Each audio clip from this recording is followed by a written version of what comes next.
जन्मदाता कौन है, उस कमल नाल में घुस करके खोजना प्रारंभ किया ब्रह्मा जी ने। अनंत युग कल्प बीत गए, लेकिन उसका अंत नहीं पता कर पाए। लौट करके पुनः कमल में विराज गए। आकाशवाणी हुई, ब्रह्मा जी तपस्या करो। और ब्रह्मा जी ने तपस्या की। तपस्या करने से परमात्मा नारायण का प्रादुर्भाव हुआ और भगवान नारायण ने ब्रह्मा जी को वेद दिए, 4 वेद, और कहा ब्रह्मा जी तुम सृष्टि की रचना करो। महाराज सृष्टि की रचना कहां करें? बोले पृथ्वी में करो।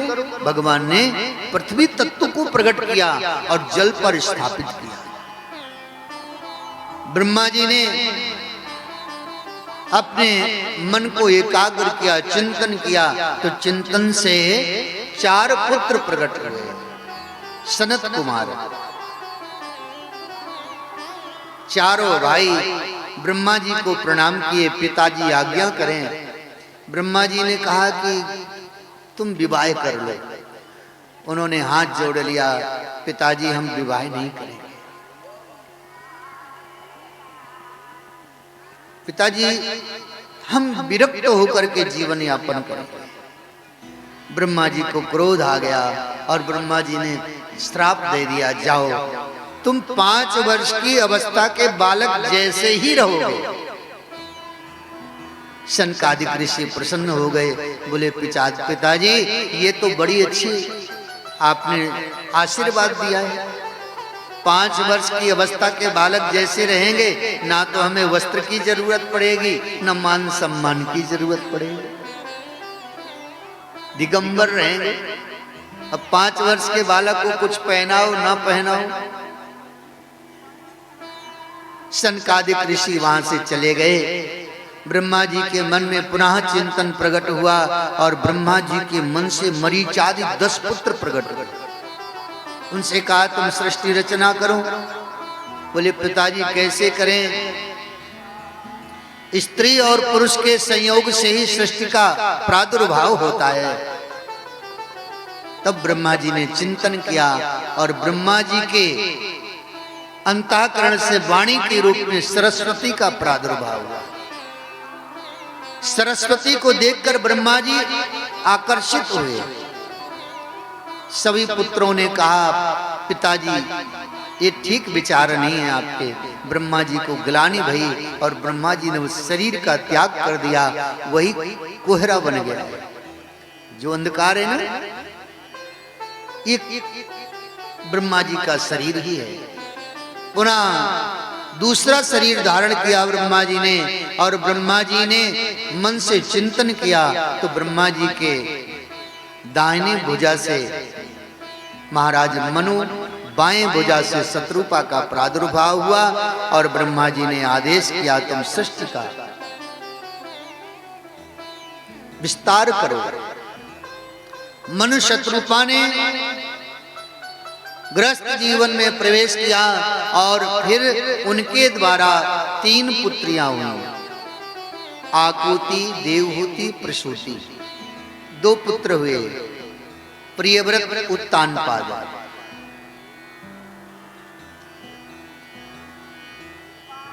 ब्रह्मा जी ने अपने पुत्र कर्दम को कहा तुम तपस्या करो। कर्दम जी सरस्वती के तट पर जाकर के कठोर तपस्या करने लगे।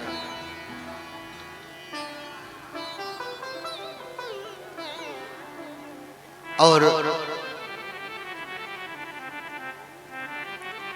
10,000 वर्ष तक सरस्वती नदी के तट पर तपस्या की। कर्दम ऋषि ने भगवान प्रकट हो गए। ऋषि क्या चाहिए? तब कर्दम जी ने कहा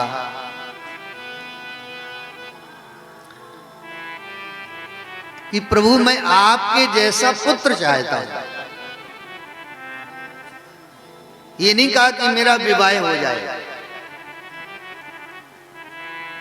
ये कहा कि मैं आपके जैसा पुत्र चाहता हूं। भगवान बोले तुम्हारा विवाह हुआ नहीं है पुत्र, बोले ये भी व्यवस्था आपको ही करनी पड़ेगी। भगवान ने कहा चिंता मत करो, आज से दूसरे दिन महाराज मनु अपनी पुत्री को लेकर के आपके आश्रम में आएंगे। वो विवाह के लिए आपसे आग्रह करेंगे तो आप इनकार मत करना। वो सुयोग्य कन्या है, उसके साथ विवाह करने से तुम्हारा गृहस्थ जीवन मंगलमय होगा। और इधर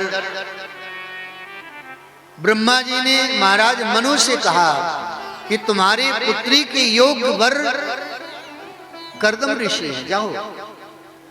महाराज मनु शत्रुपा अपनी पुत्री देवहूति को रथ पर बैठा करके कर्दम ऋषि के आश्रम में गए और वहां जाकर के देखा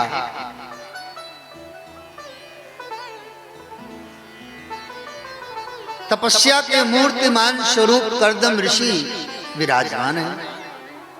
महाराज मनु और शत्रुपा को देखते ही कर्दम जी ने सुंदर आसन बैठने को दिया। मनु और शत्रुपा उस आसन पर आसीन हो गए। लेकिन देवहूति कन्या ने विचार किया, देखिए हमारे हिंदू संस्कृति कितनी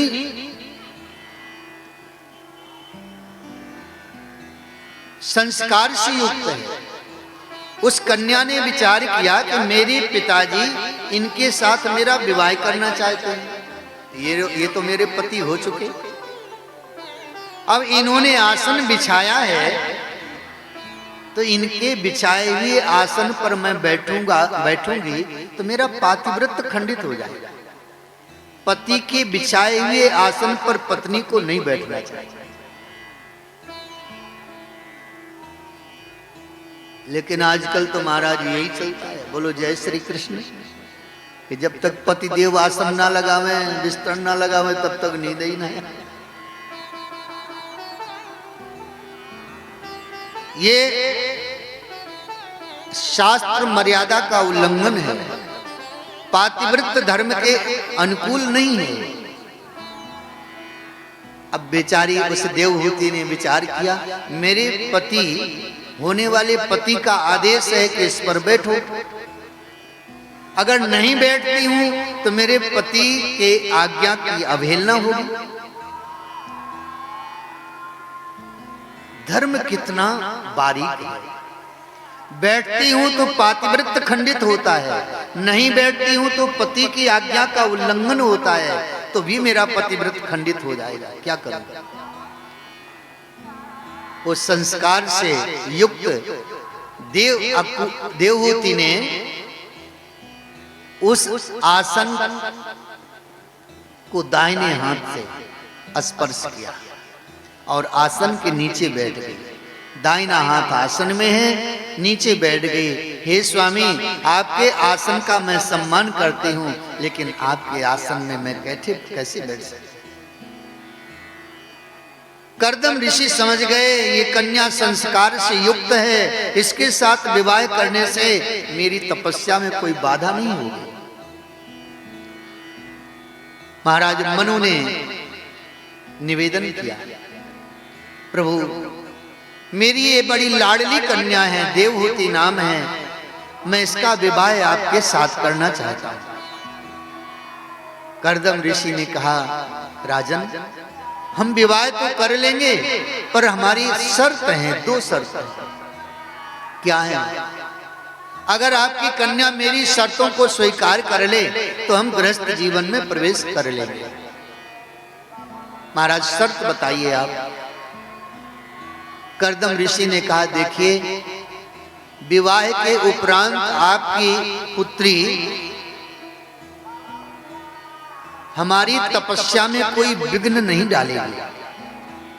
जब तक चाहेगा हम तपस्या करेंगे, लेकिन कभी वो। महाराज मनु ने अपने पुत्री से पूछा, क्यों बेटी? देवहूति ने सर झुका करके मानो मौन स्वीकृति प्रदान की। पिताजी मुझे स्वीकार है। दूसरी शर्त क्या है? दूसरी शर्त मेरी यह है कि संतान उत्पन्न होने के बाद मैं तपस्या करने चला जाऊंगा, आपकी पुत्री मुझे रोकेगी नहीं। महाराज मनु ने देवहूति से कहा, बताओ बेटी। देवहूति ने वह भी मानो स्वीकार कर लिया। महाराज मनु ने बड़े धूमधाम से विवाह किया अपनी पुत्री का। अब विवाह करके कन्यादान करके अपने महल को चले गए।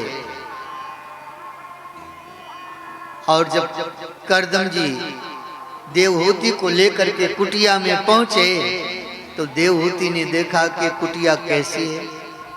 जगह जगह पर मिट्टी के ढेर लगे हुए, बड़े बड़े माने बिल हैं, उनमें किसी में चूहा रह रहा है, किसी में खरगोश रह रहा है, किसी में सर्प रह रहे हैं। और कोई कन्या होती ना तो छोड़ के भग जाती। ऐसे घर में क्या करेंगे रे? लेकिन देवहूति ने विचार किया, देखो मेरे स्वामी देखिए इनकी तपस्या कितनी श्रेष्ठ है कि ये जितने भी जीव हैं ये अपनी हिंसा वृत्ति का त्याग करके यहाँ आपस में मैत्री भाव से रह रहे हैं। ना तो सर्प चूहा से कोई द्वेष करता है, ना खरगोश सिंह से द्वेष, ना कोई किसी प्रकार का बैर भाव, सब एक मित्रवत भाव से रह रहे हैं। ये संत की तपस्या का प्रभाव है। बहुत प्रसन्न भई। और महाराज करदम जी जैसे ही कुटिया में पहुंचे और समाधि में बैठ गए, भजन में बैठ गए। और 1-2 साल की समाधि नहीं, सीधे 100 साल की समाधि में बैठे। देवहूति बाहर से पति की सेवा करती रहती। और 100 वर्ष के बाद जब महाराज करदम जी समाधि से जगे, बेचारे भूल गए कि हमारा विवाह भी हुआ है। नेत्र खोला, देखा आगे कोई स्त्री जिसके जो बाल हैं वो जटाएं बन गई थी। शरीर में मैला कुचैला वस्त्र अपने तन को ढके हुए, शरीर ये चमड़ी और हड्डी एक माने हड्डी में चमड़ी चिपक गई थी, मांस नाम की चीज नहीं रह गई। आंखें अंदर घुस गई थी।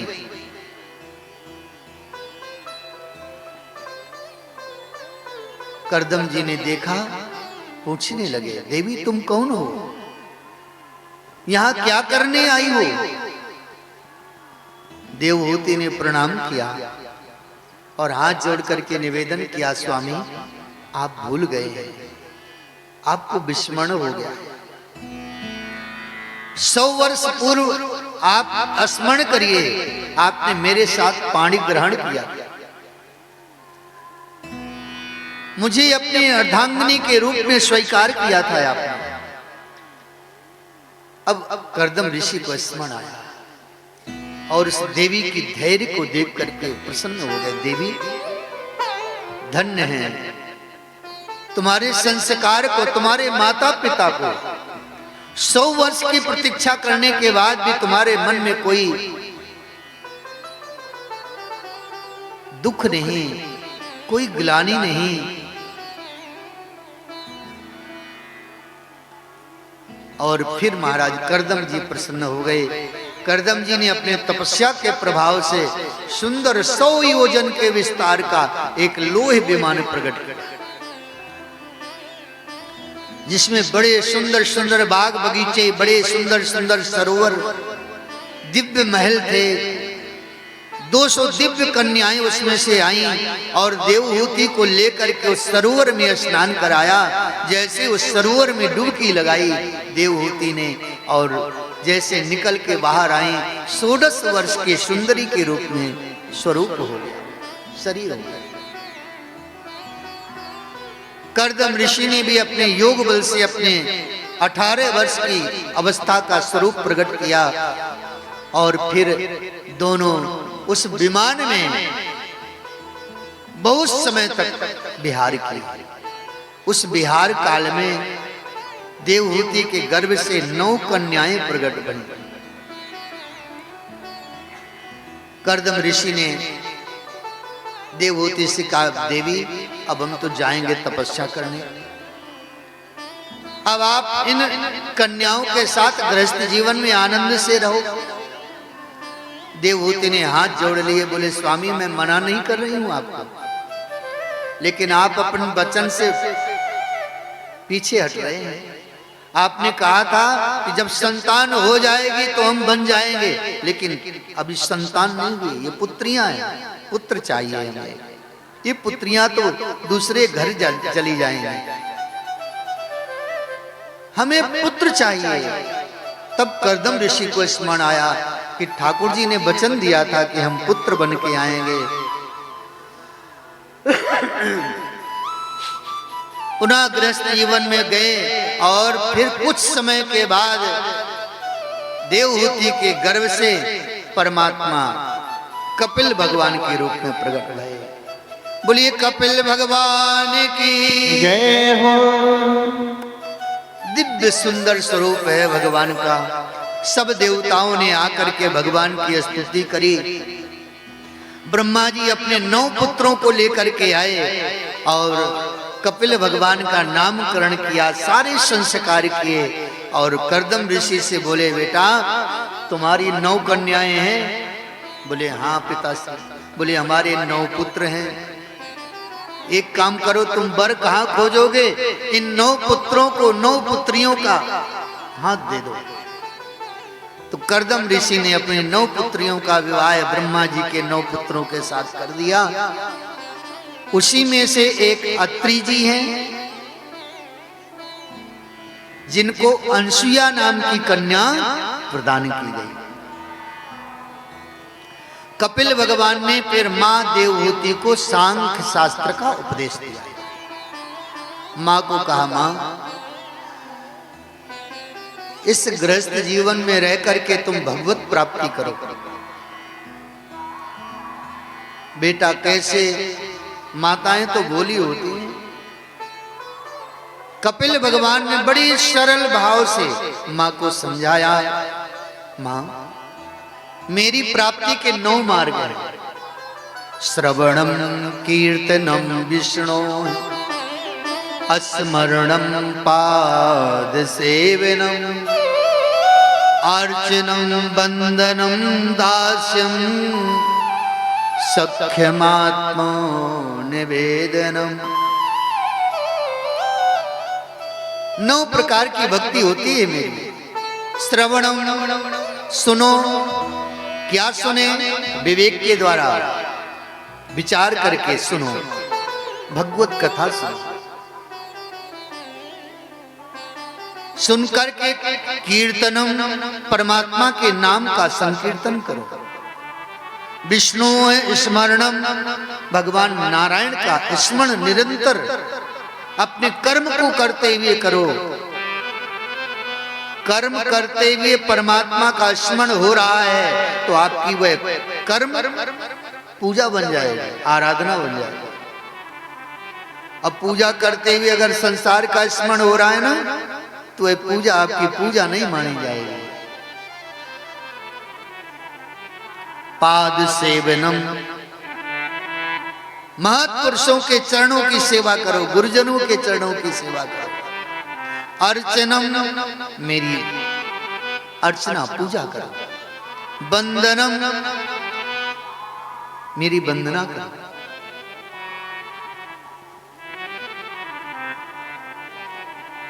सख्यमात्मा निवेदनम, मुझे संबंध बना लो मुझसे कुछ। मुझे मित्र मान लो, भाई मान लो, पुत्र नहीं है तो पुत्र मान लो। आपको जो अच्छा संबंध लगे वही मुझसे कोई संबंध बना लो। बिना संबंध के प्रेम नहीं होता है। कोई संबंध बनाना चाहिए। जैसे संसार से हम रिश्तेदारी करते हैं ना, वैसे ही ठाकुर जी से रिश्तेदारी करते। एक सेठ जी थे, सेठ जी के 4 बेटा थे, लेकिन बेटी नहीं थी सेठ जी के पास। तो सेठ जी दुखी रहा करते थे। 4 बेटा हैं, 4 बहू हैं, लेकिन बेटी के बिना घर अच्छा नहीं लगता। बेचारे कारोबार करते थे, जब दुकान में बैठते तो बड़े दुखी होकर के बैठे रहते। एक दिन एक महात्मा जी आए। महात्मा जी आए तो उनको देखा, महात्मा जी को प्रणाम किया सेठ जी ने, आसन दिया। महात्मा जी ने कहा, सेठ जी इतना सब कुछ होने के बाद भी तुम दुखी रहते हो, क्या कारण है? सेठ जी ने अपनी बात बता दी। देखो, महात्मा से कभी अपनी बात छिपानी नहीं चाहिए और संसार से कभी अपनी बात बतानी नहीं चाहिए।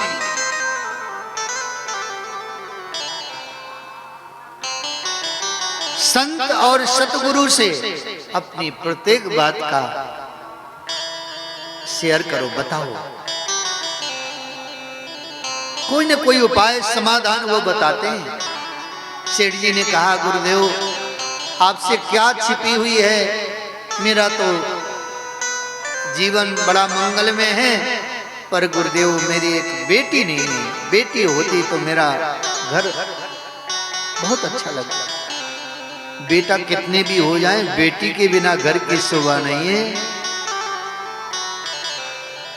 इन हाथों से अगर कन्यादान नहीं किया है ना, तो हाथ बेकार है। जिन हाथों से कन्यादान होता है, वो हाथ वास्तविक में परमात्मा की अर्चना आराधना करने के लायक है। अगर आपकी बेटियां 4-5 हो ना, तो घबराना नहीं। आपको परमात्मा ज्यादा ही सौभाग्य प्रदान करना चाहता है।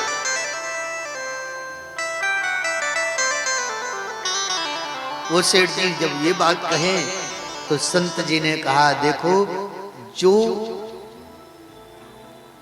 वस्तु नहीं है, उस वस्तु की जगह परमात्मा को, परमात्मा से संबंध बना लो।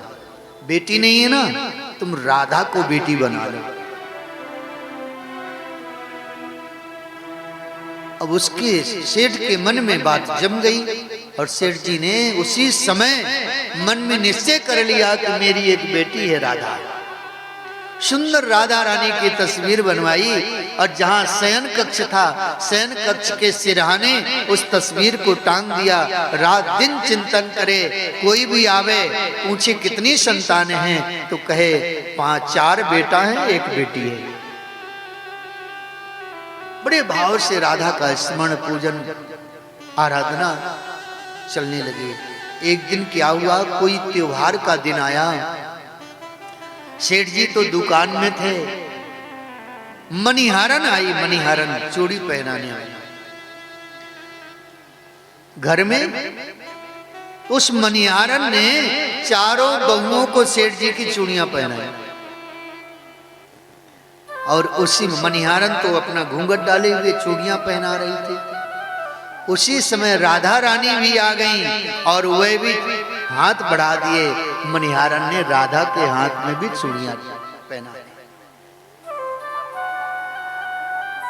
मणिहारन सेठ जी के पास गई और सेठ जी से कहा, सेठ जी हमें चूड़ी पहनाने का पैसा दे दो। सेठ जी ने कहा, कितना पैसा हुआ? मणिहारन ने कहा, मैंने 5 जनों को चूड़ियां पहनाई। सेठ जी ने कहा, 5 जन? मेरे घर में तो 4 बहू है, 5वां कोई है नहीं, तू झूठ बोलती है। उस मणिहारन ने कहा, सेठ जी मैं थोड़ी से पैसे के लिए क्यों झूठ बोलूंगी? मैंने 5 जनों को चूड़ियां पहनाई हैं। सेठ जी ने कहा, नहीं नहीं, मेरे घर में 5वां कोई है ही नहीं, मैं जाके घर में पूछूंगा, फिर इसके बाद तुम्हें पैसा दूंगा। मणिहारन चली गई। सेठ जी जब सायंकाल के समय घर पहुंचे तो बहुओं को बुलाया, बुला करके पूछा, बेटा ये बताओ कि कितने जनों ने चूड़ियां पहनी? बहुओं ने कहा कि हम चारों जनों ने चूड़ियां पहनी। सेठ जी ने कहा तो पांचवा कौन था? पांचवा तो कोई था नहीं है। अब बहुओं को थोड़ी पता है कि राधा ने भी चूड़ियां पहनी। मणिहारन ने झूठ बोला मुझसे। और सेठ जी सायंकाल के समय जब विश्राम में गए, राधा का स्मरण करके जब सो गए, तो रात्रि में स्वप्न में राधा रानी सेठ जी के सामने प्रकट हो गई और प्रकट होकर के कहा, बाबा आपने मुझसे संबंध तो बनाया लेकिन निभाया नहीं है। मैंने उस मणिहारन से 4 चूड़ियां क्या पहन ली? आपने उस मणिहारन को भी झूठा साबित कर दिया। आपने मुझे पुत्री माना है और मैंने पिता और पुत्री के संबंध के माध्यम से चूड़ियां पहन ली, तो आपने उस मणिहारन को पैसा नहीं दिया। अब तो सेठ जी नींद से जगे और रोना शुरू हो गया सेठ जी का। रोते रोते उस मणिहारन के घर पहुंचे। मणिहारन तो घर में अंदर सो रही थी। आवाज लगाई, मणिहारन बाहर आई, चरणों में गिर पड़े सेठ जी। मणिहारन के हाथों को चूमने लगे। अरे तूने मेरी राधा के हाथ में चूड़ियां पहनाई हैं, इन्हीं हाथों से पहनाई हैं। तू धन्य है, तू कितनी भाग्यवान है, तूने मेरी राधा को चूड़ियां पहनाई। परमात्मा से कोई संबंध बना। और जब मणिहारन ने सुना कि मैंने राधा के हाथ में चूड़ियां पहनाई हैं, बस वह भी बावरी हो गई। बोली, आज से जिन हाथों से राधा के हाथ में चूड़ियां पहनाई हैं, अब इन हाथों से संसार के हाथों में चूड़ियां नहीं पहनाऊंगी। बस वह भी राधा राधा का नाम स्मरण करें। परमात्मा से कोई संबंध बनाओ बदलो। बिना संबंध के प्रीति बढ़ती नहीं है। जो संबंध हमारे जीवन में जिसका अभाव है, वही संबंध परमात्मा से। इसलिए कपिल भगवान कहते हैं, सख्य सखा बना लो। भगवान को सखा भाव बहुत प्रिय है।